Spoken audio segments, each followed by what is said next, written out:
New Mercedes GLC has been revealed, and here you can see the Avantgarde trim, which looks great.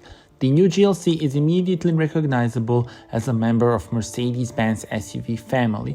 Standard equipment include the Avantgarde exterior line and chrome package, as well as the 18-inch light alloy wheels. This gives the car a special appearance on the road.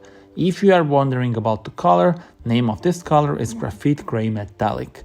With a length of 4 meters and 716 millimeters, it is 60 millimeters longer and 4 millimeters lower than its predecessor.